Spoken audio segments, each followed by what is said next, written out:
Arsitek misterius perancang Borobudur. Borobudur amat berbeda dengan rancangan candi lainnya. Candi ini tidak dibangun di atas permukaan datar, tetapi di atas bukit alami. Akan tetapi teknik pembangunannya serupa dengan candi-candi lain di Jawa. Borobudur tidak memiliki ruang-ruang pemujaan seperti candi-candi lainnya. Yang ada ialah lorong-lorong panjang, yang merupakan jalan sempit. Lorong-lorong dibatasi dinding mengelilingi candi tingkat demi tingkat. Secara umum rancang bangunan Borobudur mirip dengan piramida berundak. Di lorong-lorong inilah umat Buddha diperkirakan melakukan upacara berjalan kaki mengelilingi candi ke arah kanan. Borobudur mungkin pada awalnya berfungsi hanya sebagai sebuah stupa, daripada kuil atau candi. Stupa memang dimaksudkan sebagai bangunan suci untuk memuliakan Buddha. Terkadang stupa dibangun sebagai lambang penghormatan dan pemuliaan kepada Buddha. Sementara kuil atau candi lebih berfungsi sebagai rumah ibadah. Rancangannya yang rumit dari monumen ini menunjukkan bahwa bangunan ini memang sebuah bangunan tempat peribadatan. Bentuk bangunan tanpa ruangan dan struktur teras bertingkat-tingkat ini diduga merupakan perkembangan dari bentuk punden berundak, yang merupakan bentuk arsitektur asli dari masa prasejarah Indonesia.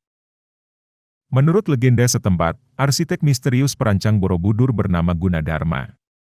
Gunadarma adalah nama yang dikenal dalam legenda Jawa, sebagai arsitek perancang Candi Borobudur, candi Buddha bersejarah dari abad ke-9 di Jawa Tengah, Indonesia ini. Banyak sumber yang mengatakan bahwa ia berasal dari Mozambikue. Sangat sedikit yang diketahui tentang arsitek misterius ini dari legenda Jawa. Namanya lebih berdasarkan dongeng dan legenda Jawa, dan bukan berdasarkan prasasti bersejarah.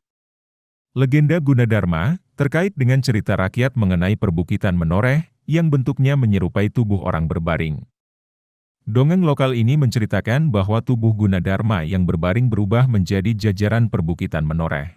Jika kalian suka dengan channel ini, silahkan subscribe dan tekan tombol loncengnya.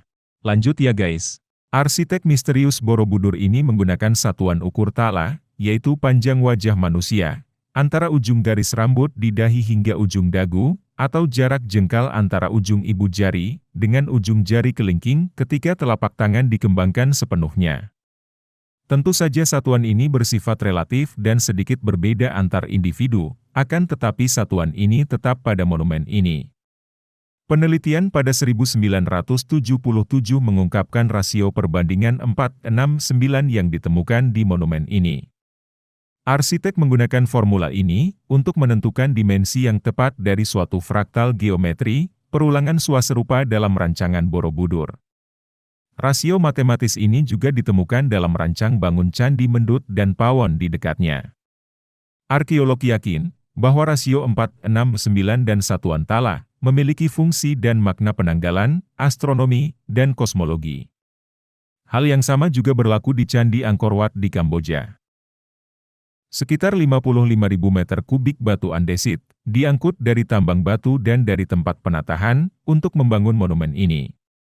Batu ini dipotong dalam ukuran tertentu, diangkut menuju situs dan disatukan tanpa menggunakan semen. Struktur Borobudur tidak memakai semen sama sekali, melainkan sistem interlock, saling kunci, yaitu seperti balok-balok Lego yang bisa menempel tanpa perekat. Batu-batu ini disatukan dengan tonjolan dan lubang yang tepat dan muat satu sama lain, serta bentuk ekor merpati yang mengunci dua blok batu.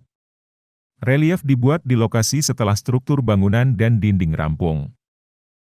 Monumen Borobudur ini dilengkapi dengan sistem drainase yang cukup baik untuk wilayah dengan curah hujan yang tinggi. Untuk mencegah genangan dan kebanjiran, 100 pancuran dipasang di setiap sudut, masing-masing dengan rancangan yang unik berbentuk kepala raksasa kala atau makara. Struktur bangunan dapat dibagi menjadi 3 bagian, yaitu dasar, kaki, tubuh, dan puncak. Dasar berukuran 123 meter, dengan tinggi 4 meter. Tubuh candi terdiri atas 5 batur teras bujur sangkar yang makin mengecil di atasnya. Teras pertama mundur 7 meter dari ujung dasar teras. Tiap teras berikutnya mundur 2 meter, menyisakan lorong sempit pada tiap tingkatan. Bagian atas terdiri atas 3 teras melingkar, tiap tingkatan menopang barisan stupa berterawang yang disusun secara konsentris. Terdapat stupa utama yang terbesar di tengah, dengan pucuk mencapai ketinggian 35 meter dari permukaan tanah. Tinggi asli Borobudur adalah 42 meter, termasuk catra, payung susun 3, yang saat kini dilepas untuk disimpan. Tangga terletak pada bagian tengah keempat sisi mata angin, yang membawa pengunjung menuju bagian puncak monumen melalui serangkaian gerbang pelengkung yang dijaga 32 arca singa. Gawang pintu gerbang dihiasi ukiran kala, pada puncak tengah lawang pintu dan ukiran makara yang menonjol di kedua sisinya. Motif kala makara lazim ditemui dalam arsitektur pintu candi di Jawa. Pintu utama terletak di sisi timur, sekaligus titik awal untuk membaca kisah relief. Tangga ini lurus terus tersambung dengan tangga pada lereng bukit yang menghubungkan candi dengan dataran di sekitarnya.